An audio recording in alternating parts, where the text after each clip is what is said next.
Hello student, welcome to today's class. आज की class में हम डिस्कस करने वाले हैं नेक्स्ट टॉपिक हमारा माई एसक्यूएल कमांड्स। तो यहाँ से आपकी कमांड स्टार्ट हो जाएगी जो मेनली हमें माई एसक्यूएल पे रन करके चेक भी करनी है। तो आज जो कमांड हम डिस्कस करने वाले हैं वो है आपकी क्रिएट कमांड, शो कमांड और यूज कमांड। तो चलो आज की क्लास स्टार्ट करते हैं और साथ में चैनल को जरूर सब्सक्राइब कर लें ताकि आपको लेटेस्ट अपडेट मिलती रहे।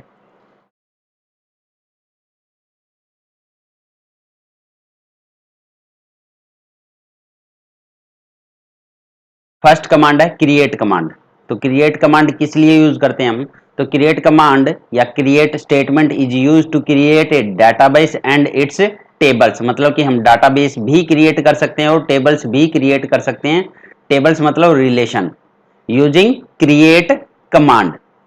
तो सबसे पहले डाटाबेस कैसे क्रिएट करेंगे, क्योंकि हमें सबसे पहले डाटाबेस ही क्रिएट करना होता है। पहले डाटाबेस बनता है क्योंकि एक डाटाबेस में मल्टीपल टेबल हो सकती है आपकी। जो एक डाटाबेस होता है हमारा उसमें मल्टीपल टेबल्स हो सकती है, मल्टीपल टेबल्स पॉसिबल। क्योंकि डाटाबेस अपने आप में ही बहुत बड़ा होता है तो उसमें जो डाटा स्टोर है वो in the form of table है और वो टेबल्स बहुत सारी हो सकती है, 5 10 20 25 कितनी भी टेबल हो सकती है। तो सबसे पहले हमें उस डाटाबेस को क्रिएट करना होगा।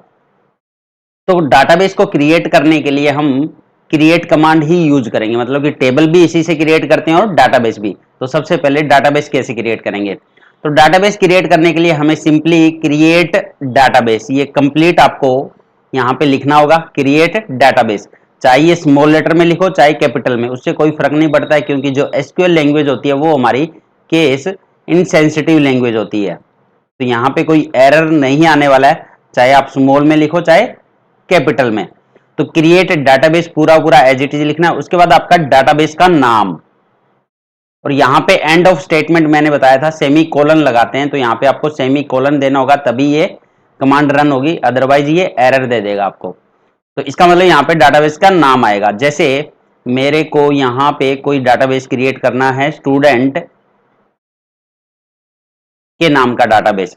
तो इसमें स्टूडेंट वाले डाटाबेस में स्टूडेंट से रिलेटेड जितनी भी इंफॉर्मेशन होगी वो मैं यहाँ पे स्टोर करना चाहता हूँ। तो आपको सिंपली क्या लिखना है यहाँ पे, क्रिएट डेटाबेस।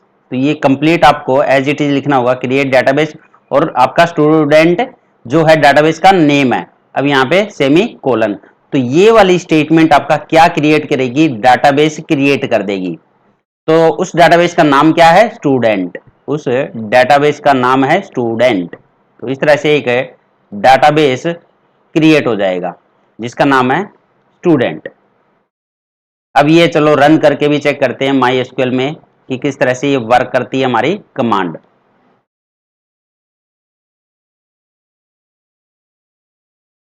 अब क्रिएट डाटाबेस वाली कमांड यहाँ पे रन करके चेक करते हैं। तो पासवर्ड डालेंगे, माई एसक्यूएल आपका ओपन हो चुका है। अब यहाँ पे डाटाबेस क्रिएट करते हैं, क्रिएट डाटाबेस। अब डाटाबेस का नाम आप कुछ भी दे सकते हो, जैसे मैंने यहाँ पे नाम दिया कॉलेज, और आपको सेमी कोलन लगाना है। उसका जैसे ही एंटर दबाओगे आपकी क्यूरी ओके और 1 रो इफेक्टेड, मतलब कि डाटाबेस क्रिएट हो चुका है कॉलेज नाम का। तो इस तरह से हम डाटाबेस क्रिएट कर सकते हैं using create command. Next command है शो कमांड। तो शो कमांड किस लिए यूज करते हैं हम? द शो स्टेटमेंट या show command is use to know the name of existing databases and tables. तो अब आपके MySQL में MySQL जो सर्वर है उस सर्वर पे कौन कौन से डाटाबेस एग्जिस्ट कर रहे हैं और कौन कौन सी टेबल्स एग्जिस्ट कर रही है उस डाटाबेस में, तो वो चेक करने के लिए हम यहाँ पे कौन सी कमांड यूज करते हैं? Show command, show statement. तो किस तरह से यूज करेंगे? सबसे पहले हम यूज करेंगे इसको डाटाबेस क्रिएट करने के लिए, सॉरी डाटाबेस को शो करने के लिए। तो show database to see a list of all available databases use the following SQL command.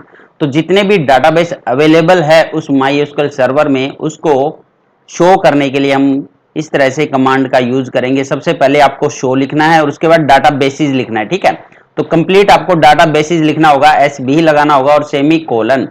तो अब ये कमांड जब हम रन करेंगे तो ये क्या डिस्प्ले करेगी? This command will display A list of database names that exist on your MySQL server. तो जितने भी डाटाबेस वहां पे क्रिएट हुए हैं आपके MySQL सर्वर में, सारे के सारे डाटाबेसेस के नाम वहां पे डिस्प्ले कर देगी ये कमांड। तो चलो इसको भी MySQL पे रन करके चेक करते हैं किस तरह से काम करेगी ये कमांड। नेक्स्ट कमांड थी शो डाटाबेस। तो चलो अब यहाँ पे चेक करते हैं डाटाबेस कौन कौन से क्रिएट हुए हैं।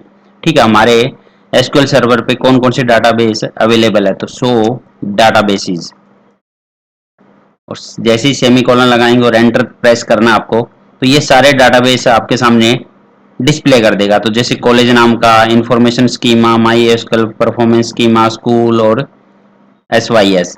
तो कॉलेज नाम का अभी हमने क्रिएट भी किया था, तो इसने डिस्प्ले कर दिए 6 डाटाबेस। तो सारे के सारे नाम आपके सामने डिस्प्ले है यहाँ पे। तो इस तरह से शो डाटाबेस का यूज करके हम पता लगा सकते हैं कौन कौन से डाटाबेस अवेलेबल है हमारे MySQL सर्वर पे।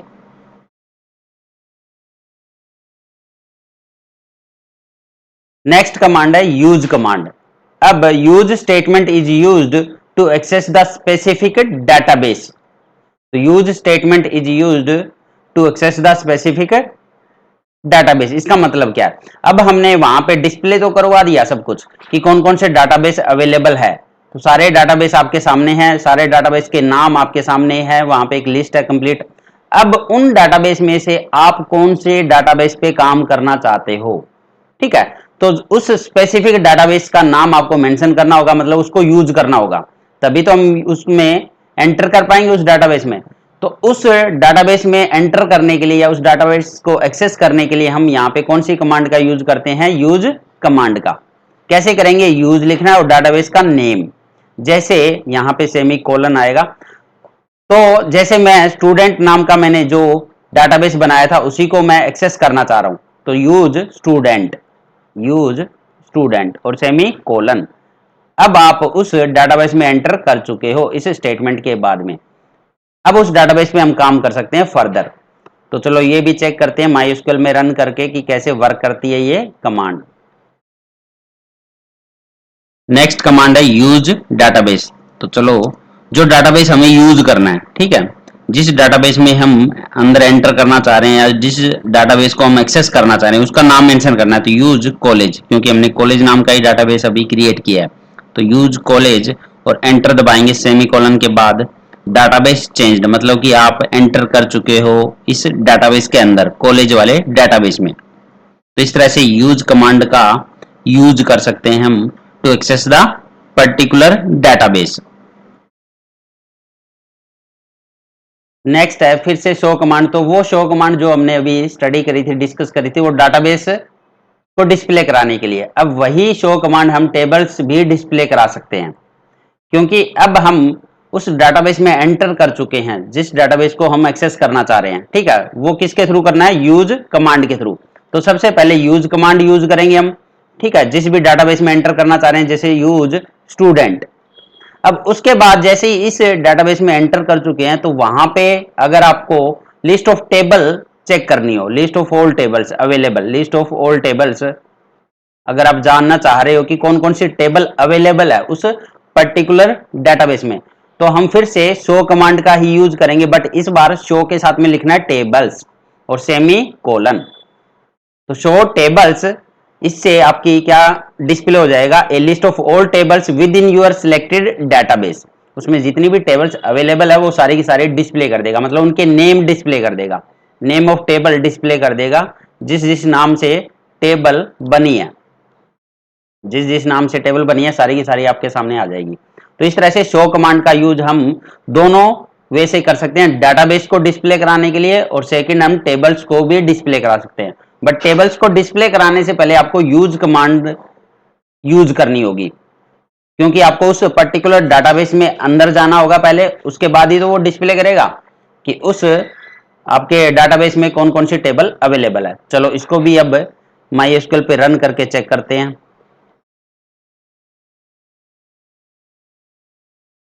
नेक्स्ट है हमारी शो टेबल्स। तो अगर हमें डाटाबेस में पता करनी हो कौन कौन सी टेबल अवेलेबल है, तो उसके लिए शो और टेबल्स, जैसे शो डाटाबेसेस किया वैसे ही शो टेबल्स। क्योंकि शो वाली कमांड दोनों के लिए यूज होती है। तो लिस्ट ऑफ टेबल दे देगी इसी वाले डाटाबेस में। कॉलेज नाम का जो डाटाबेस बनाया हमने, क्रिएट किया अभी, उसके अंदर ऑलरेडी चेक करते हैं टेबल है कि नहीं है। तो ये एम्प्टी सेट देगा, ऑब्वियस सी बात है क्योंकि हमने अभी तो क्रिएट किया, तो इसमें टेबल कहां से आएगी, तो इसमें कोई टेबल नहीं आने वाली। नेक्स्ट है फिर से क्रिएट कमांड। तो हमने क्रिएट कमांड डाटाबेस क्रिएट करने के लिए भी यूज की थी वहां पे। ठीक है, तो सबसे पहले हमें डाटाबेस को क्रिएट करना होता है कि किस नाम से डाटाबेस हम क्रिएट करना चाह रहे हैं। तो जैसे ही आपका डाटाबेस क्रिएट हो जाता है वहां पे, ये हमारा डाटाबेस जैसे क्रिएट हो गया जिस नाम से भी हमने बनाया, जैसे स्टूडेंट के नाम का ये डाटाबेस बना हुआ है। अब ये डाटाबेस में कोई भी टेबल नहीं है। अब इस डाटाबेस में हमें टेबल क्रिएट करनी है, तो कोई भी टेबल है नहीं फिलहाल, तो आपको अब टेबल क्रिएट करनी होगी। तो टेबल क्रिएट करने के लिए इस डाटाबेस में पहले आपको एंटर करना होगा। ठीक है, तो क्रिएट कर दिया, फिर यूज डाटाबेस, वही सेम चीज करनी है। तो यूज कमांड यूज करेंगे, तो पर्टिकुलर डाटाबेस में एंटर कर चुके हैं। अब वहां पे एंटर करने के बाद में क्रिएट कमांड यूज करेंगे हम। फिर हम क्रिएट कमांड यूज करेंगे वहां पे टेबल को क्रिएट करने के लिए। कैसे? To create a table within a database, you will need to specify the table name and define its column along with their data types. यहाँ पे आपको टेबल का नाम भी प्रोवाइड करना होगा, जैसे डाटाबेस का नाम देते हैं वैसे टेबल का नाम भी आएगा और उसके कॉलम के नेम आएंगे साथ में। क्योंकि आपकी टेबल में क्या क्या होता है, देखो जब हमने डाटाबेस का कॉन्सेप्ट डिस्कस किया था वहां पे रिलेशन और टेबल, तो आपका कॉलम नेम होता है ना, ये जैसे नेम हो गया हमारा, स्टूडेंट का नेम ले लो, ये रोल नंबर है, ठीक है, ये मार्क्स है। तो जो भी कॉलम के नेम है वो आपको यहाँ पे प्रोवाइड करने हैं। तो कॉलम नेम या एट्रीब्यूट नेम कह लो, एट्रीब्यूट भी तो सेम ही है, इन्हीं को तो एट्रीब्यूट बोलते हैं, या फील्ड नेम, फील्ड भी बोलते हैं इनको, फील्ड नेम। तो ये अब आपको प्रोवाइड करने हैं विद देयर डाटा टाइप्स। तो ये डाटा टाइप क्या होते हैं आपके, जैसे पाइथन में भी डाटा टाइप थे हमारे, ठीक है, इंटीजर है, कैरेक्टर है, फ्लोट है। तो वैसे ही डाटा टाइप यहाँ पे भी रहने वाले हैं आपके, वो अभी हम नेक्स्ट डिस्कस करेंगे कौन कौन से डाटा टाइप है हमारे माई एसक्यूएल में। तो आपको डाटा टाइप भी मेंशन करना है कि उसका इंटीजर है, कैर है या वैर कैर है, ठीक है, या फ्लोट है, तो किस टाइप का डाटा टाइप है वो। Here is an example of how you can create a simple table in my SQL. तो यहाँ पे एक सिंटेक्स भी दिखाया है कैसे। पहले सबसे पहले आपको क्रिएट टेबल, ये कंप्लीट लिखना होगा, क्रिएट टेबल। उसके बाद यहाँ पे आएगा टेबल का नाम, टेबल नेम। जैसे मैं स्टूडेंट मार्क्स की टेबल बनाना चाह रहा हूं, तो स्टूडेंट मार्क्स ये आपका टेबल का नाम है। उसके बाद में आपको कॉलम नेम देना होगा, फर्स्ट वाले कॉलम का नाम और उसका डाटा टाइप स्पेस छोड़ के, और उसमें कंस्ट्रेंट क्या है। तो ये कंस्ट्रेंट भी अभी हम डिस्कस करेंगे नेक्स्ट इसी वीडियो में कि कौन कौन से कंस्ट्रेंट होते हैं और या कंस्ट्रेंट यूज क्यों करते हैं। तो डाटा टाइप भी डिस्कस करने वाले हैं और कंस्ट्रेंट भी। तो आपको कॉलम का नेम देना है, उसके बाद उसका डाटा टाइप और कंस्ट्रेंट, फिर आपको कोमा, फिर सेकंड कॉलम का नेम और उसका भी डाटा टाइप और कंस्ट्रेंट, फिर कोमा। इस तरह से जितने भी कॉलम नेम है, एन नंबर ऑफ कॉलम्स है, सबके नेम और आपका डाटा टाइप और कंस्ट्रेंट। और जैसे ये एंड ऑफ स्टेटमेंट करोगे आपको सेमी कोलन लगाना है, क्योंकि एसक्यूएल जो स्टेटमेंट है, एसक्यूएल जो लैंग्वेज है, वो एंड विद सेमी कोलन होती है हमेशा। तो ये होती है सेमी कोलन लगाने की रिक्वायरमेंट। ये नहीं लगाओगे तो ये एरर दे देगा ये। ठीक है, तो इस तरह से हम टेबल क्रिएट कर सकते हैं हमारे डेटाबेस में। अब ये कमांड क्या करेगी देखो, तो ये कमांड बेसिकली क्या करती है, जिस भी नाम से आपने टेबल बनाई है उसमें एक स्ट्रक्चर क्रिएट कर देगी, या फिर कह लो स्कीमा क्रिएट कर देगी। ये एक स्कीमा क्रिएट कर देती है जिसमें आपका, जैसे हमने पहले दिया नेम, फिर दिया रोल नंबर और फिर आपका मार्क्स। तो यहां पे इस तरह से एक टेबल क्रिएट हो चुकी है आपके डाटाबेस में जिसमें सिर्फ एट्रीब्यूट्स है। तो इसको बोलते हैं स्कीमा, ये तो हमने पढ़ा भी था। ठीक है, आप उसके लिए मेरी प्रीवियस वीडियो भी चेक कर सकते हो, उसका लिंक मैं डिस्क्रिप्शन में दे दूंगा आपको। तो वहां पे स्कीमा और इंस्टांस पढ़ा था हमने। तो स्कीमा क्या होता है, स्ट्रक्चर ऑफ टेबल। तो जो स्ट्रक्चर क्रिएट हुआ है अभी, नेम, रोल नंबर और मार्क्स, तो इसको बोलते हैं स्कीमा। तो इस तरह से इस टेबल का आउटपुट ये आ जाएगा अब। ठीक है, अभी इस टेबल में कुछ भी डाटा नहीं है, बट आपने एट्रीब्यूट क्रिएट कर दिए हैं। तो चलो इसको भी माई एसक्यूएल में रन करके चेक करते हैं किस तरह से ये वर्क करती है हमारी कमांड। नेक्स्ट है डाटा टाइप्स। अब एसक्यूएल कौन कौन से डाटा टाइप्स को सपोर्ट करता है, तो ये माई एसक्यूएल जो है उसमें यूज होते हैं हमारे न्यूमेरिक टाइप्स, डेट और स्ट्रिंग टाइप्स। तो सबसे पहले यहाँ पे जो आपका डाटा टाइप गिवन है कैर और वेर कैर, ये दोनों आपके स्ट्रिंग डाटा टाइप में कंसिडर होते हैं, स्ट्रिंग डाटा टाइप में। अब कैर और वेर कैर, अब कैर का मतलब है करेक्टर, ठीक है, वेर कैर का मतलब है वेरिएबल करेक्टर। जो फर्स्ट वाला डाटा टाइप है कैर, ये एक फिक्स्ड लेंथ डाटा टाइप होता है, और जो वेर कैर है ये एक वेरिएबल लेंथ डाटा टाइप है।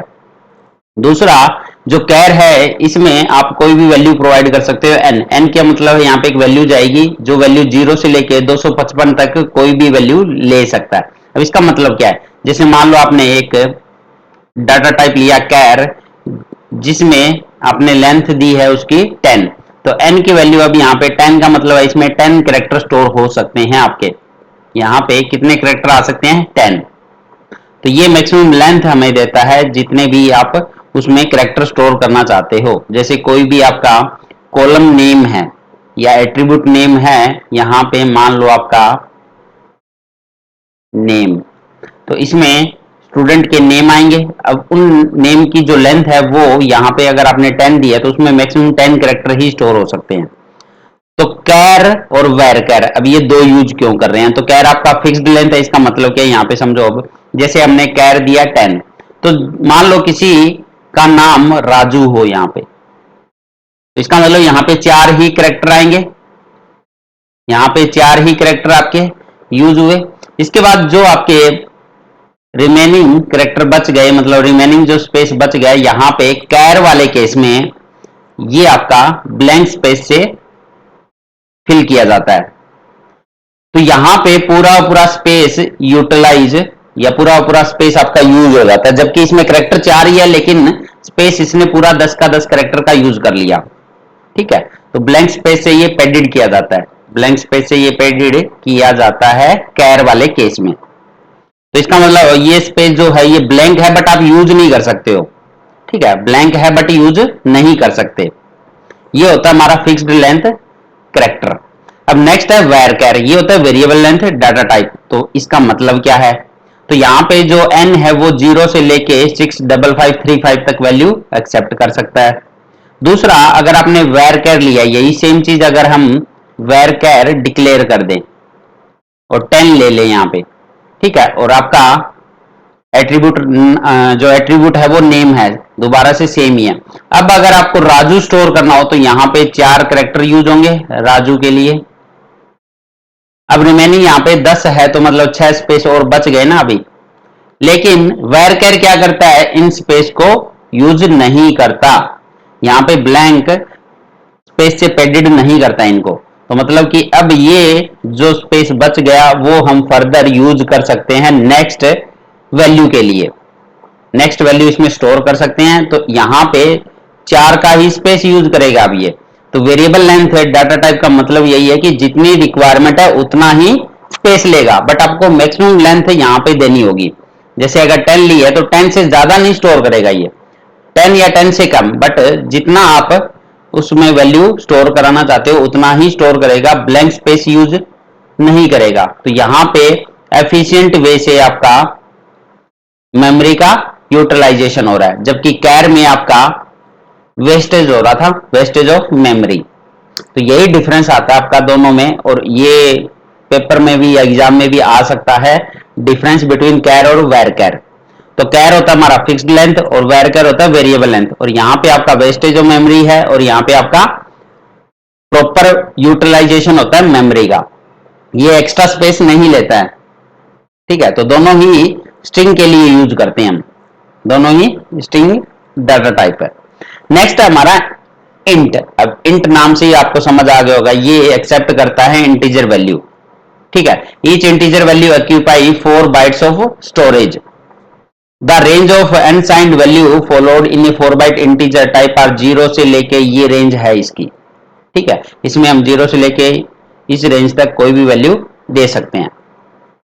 अगर for value larger than that, अगर कोई वैल्यू इससे भी बड़ी है तो हम दूसरा डाटा टाइप यूज करते हैं बिग इंट, बिग इंट, जो कि 8 बाइट ऑक्यूपाई करेगा मेमोरी में।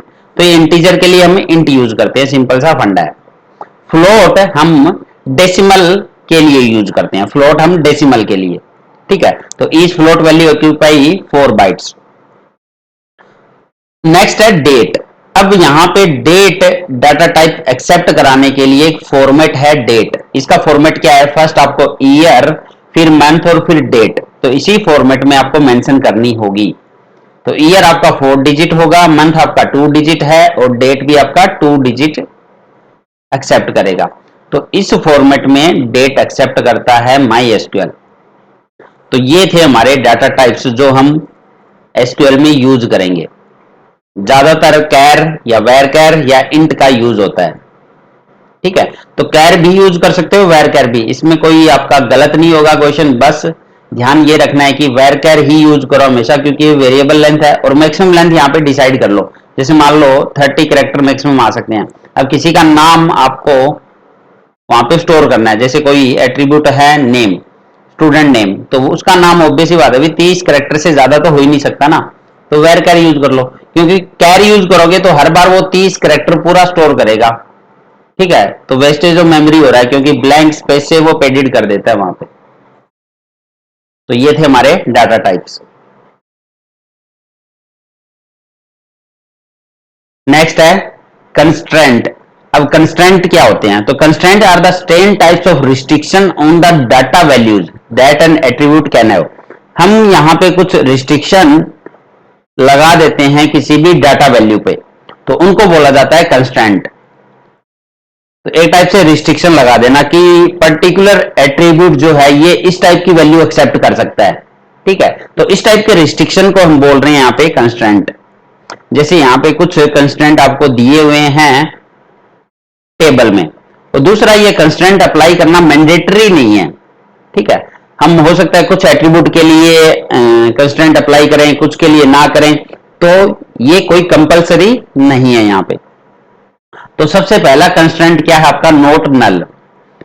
तो ये एट्रीब्यूट पे ही अप्लाई होंगे, मतलब कि कॉलम नेम जो हम टेबल बनाते हैं वहां पे कॉलम नेम मेंशन करते हैं, सबसे पहले यहाँ पे एट्रीब्यूट का नाम आता है यहाँ पे, तो इसके ऊपर अप्लाई होते हैं। तो सबसे पहला है नोट नल। तो नोट नल का मतलब है ensure that a column can not have null value. तो वेयर नल मीन्स मिसिंग और अननोन और नॉट एप्लीकेबल वैल्यू। तो जैसे मान लो आपने यहां पे एक कॉलम नेम लिया है फोन नंबर, एट्रीब्यूट का नाम है फोन नंबर।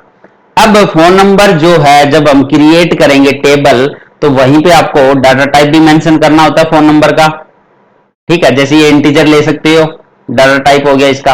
अब अगर कंस्ट्रेंट यहां पे लगाना है तो नोट नल लगा सकते हो आप, नोट नल। अब नोट नल का मतलब क्या है, अब उसको फोन नंबर वहां पे एंटर करना ही करना होगा, ठीक है।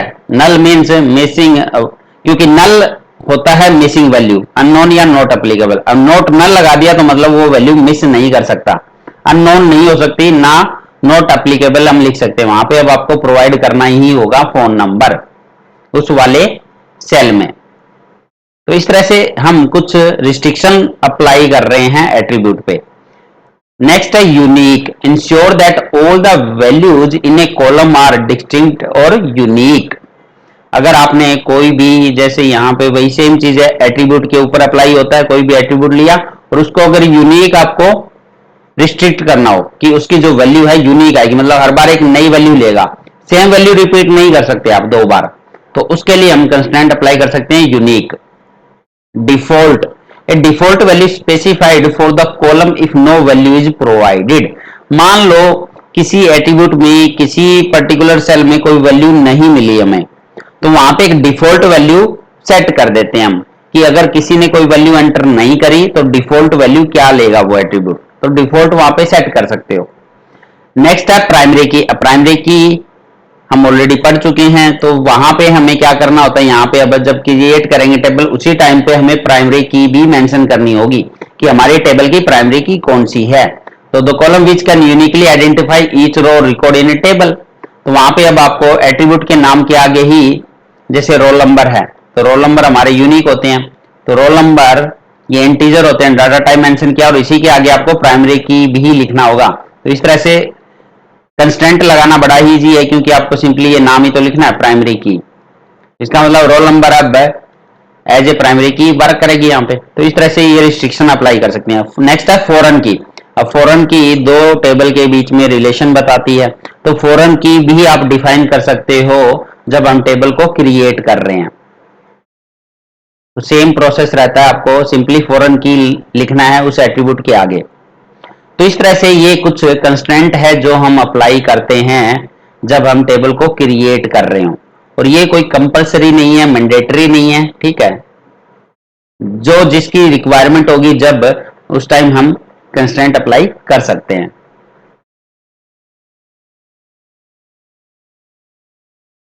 अब इसमें कोई भी टेबल है नहीं, तो चलो अब एक टेबल क्रिएट करते हैं। तो उसके लिए हम क्रिएट कमांड यूज करेंगे, क्रिएट टेबल। अब यहाँ पे टेबल का नेम आपको देना है, ठीक है। तो जैसे मैंने यहाँ पे मेंशन किया क्लास 12th ए, ठीक है। अब यहाँ पे ब्रैकेट लगाएंगे। अब इसमें क्या क्या एट्रीब्यूट होंगे, तो आपको एट्रीब्यूट भी सोच लेने हैं, जैसे स्टूडेंट नेम, एस नेम। अब इसका डाटा टाइप क्या होगा, तो कैर भी ले सकते हो, वेर कैर। तो मैं यहाँ पे वेर कैर यूज कर रहा हूँ, और उसकी मैक्सिमम लेंथ कितनी हो सकती है, जैसे मैंने ली 30। अब यहाँ पे कुछ रिस्ट्रिक्शन लगाना है, कुछ भी कंस्टेंट लगाना है, तो वो भी यहाँ पे मेंशन कर सकते हो, नॉट नल, यूनिक, प्राइमरी की। लेकिन एस नेम प्राइमरी की यूज नहीं कर सकते हैं, नेम आपके सेम हो सकते हैं, ठीक है। तो यूनिक का भी यहाँ पे कोई लॉजिक नहीं बनता है, दो नाम आपके सेम हो सकते हैं। तो यहाँ पे मैं कोई भी कंस्टेंट अप्लाई नहीं कर रहा फिलहाल। अब सेकंड एट्रीब्यूट, जैसे मैंने लिया रोल नंबर। अब रोल नंबर आपका इंटीजर होगा, डाटा टाइप उसका, ठीक है। तो डाटा टाइप भी मेंशन कर दिया, इंटीजर। नेक्स्ट, अब इस पे मैं कुछ भी कंस्टेंट अगर अप्लाई करना चाहूँ तो कर सकता हूँ यहाँ पे। जैसे मैंने रोल नंबर को प्राइमरी की बना दिया यहाँ पे, प्राइमरी की, क्योंकि रोल नंबर आपका यूनिक रहेगा, ठीक है। दो स्टूडेंट का आपका रोल नंबर सेम नहीं हो सकता आपकी क्लास में, तो ये प्राइमरी की कंस्टेंट भी अप्लाई कर दिया। नेक्स्ट, मार्क्स नाम का एक एट्रीब्यूट लिया, इसमें भी मैंने इंटीजर वैल्यू ही स्टोर करानी है, और यहाँ पे कोई भी मैं कंस्टेंट अप्लाई नहीं कर रहा। तो अब आप ब्रैकेट बंद कर सकते हो। तीन एट्रीब्यूट लिए हैं इस वाली टेबल में, और सेमी कॉलन लगाएंगे। सेमी कॉलन नहीं लगाओगे तो एरर देगा ये। तो चलो इसको रन करके चेक करते हैं। जैसे ही एंटर दबाएंगे तो यहाँ पे आ गया क्यूरी होके 0 रो इफेक्टेड, मतलब कि आपकी टेबल क्रिएट हो चुकी है, ठीक है। तो चलो इस टेबल को चेक भी कर लेते हैं हुई है कि नहीं हुई है। तो उसके लिए फिर से हम शो कमांड यूज करेंगे, शो टेबल्स।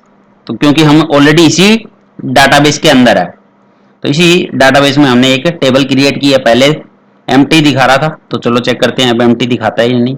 तो इस टाइम पे टेबल इन कॉलेज, तो एक टेबल का नाम आ चुका है जो कि हमने क्रिएट किया है, क्लास 12th ए, 1 रो इन सेट। तो एक रो आपकी सिलेक्ट हो चुकी है। तो इस तरह से ये टेबल डिस्प्ले करता है, शो टेबल्स। तो हम क्रिएट भी कर सकते हैं टेबल, तो जैसा कि मैंने अभी आपको समझाया कैसे क्रिएट करेंगे। तो ये सिंटेक्स है क्रिएट टेबल का।